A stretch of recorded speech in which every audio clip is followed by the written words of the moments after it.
AP రాజకీయాల్లో ఎప్పటికప్పుడు చర్చకు కేంద్ర బిందువుగా ఉండే నియోజకవర్గం పిఠాపురం. గతంలో సాధారణ సీటుగా ఉండే ఈ ప్రాంతం ఇప్పుడు రాష్ట్రంలోనే కీలకమైన నియోజకవర్గంగా గుర్తింపు సాధించింది. దీనికి ప్రధాన కారణం పవన్ కళ్యాణ్. ఈ ప్రాంతం నుంచి 2024 ఎన్నికల్లో పోటీ చేయడమే. జనసేన అధినేత పవన్ కళ్యాణ్ తెలుగుదేశం పార్టీతో పొత్తులో భాగంగా పిఠాపురం సీటును కైవసం చేసుకున్నారు. టీడీపీ ఈ సీటును ఆయనకు ఇస్తూ తన భవిష్యత్తుకు బలమైన మద్దతు ఇచ్చింది. పవన్ గెలిచి ఇప్పుడు డిప్యూటీ సీఎం అయ్యారు. దాంతో ఈ ప్రాంతానికి ప్రత్యేకమైన గుర్తింపు వచ్చింది. ఇటీవలే జనసేన ప్లీనరీ కూడా ఇక్కడే నిర్వహించడం వల్ల ఈ నియోజకవర్గం మరింత హైలైట్ అయింది. ప్లీనరీలో ఎమ్మెల్సీగా నియమితులైన నాగబాబు చేసిన వ్యాఖ్యలు, పిఠాపురం జనసేన అడ్డా అన్న వాటి వల్ల రాజకీయ వేడి మరింత రంజుకుంది.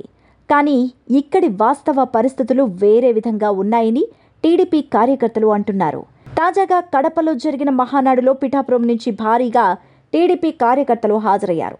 వారు మీడియాతో మాట్లాడుతూ ఈ నియోజకవర్గం ఎప్పటినుంచో తెలుగుదేశం గడపగా ఉందని చెప్పారు. ఎన్టీఆర్ పార్టీ స్థాపించినప్పటి నుంచి పిఠాపురం తెలుగుదేశానికి అంకితమై ఉందని ఒక నేత వివరించారు. ఇక్కడ టీడీపీ ఇన్ఛార్జిగా ఉన్న ఎస్వీఎస్ఎన్ వర్మ గత 25 ఏళ్లుగా పార్టీ కోసం పనిచేస్తున్నారు. ఆయన చేసిన త్యాగమే పవన్ గెలుపుకు దోహదమైందని తెలిపారు. అయితే వర్మ సొంతంగా ప్రచారం చేయడం, కుటుంబ సమేతంగా పాల్గొనడం వల్లే భారీ మెజార్టీ సాధ్యమైందని అంటున్నారు. స్థానికంగా వర్మకు ఉండే పట్టు, ప్రతి గ్రామంలో ఉన్న జ్ఞానం ఆయన వాస్తవ నాయకుడిగా నిలుస్తున్నారని పార్టీ వర్గాలు చెబుతున్నాయి. వర్మను నిర్లక్ష్యం చేయడం, ఎమ్మెల్సీ పదవి ఇవ్వకుండా మర్చిపోవడం వల్ల టీడీపీ క్యాడర్లో కొంత అసంతృప్తి కనిపిస్తోంది. ఆయన లేకపోతే జనసేనకి 20% కంటే తక్కువ ఓట్లు కూడా వచ్చేవి కావని చెప్తున్నారు.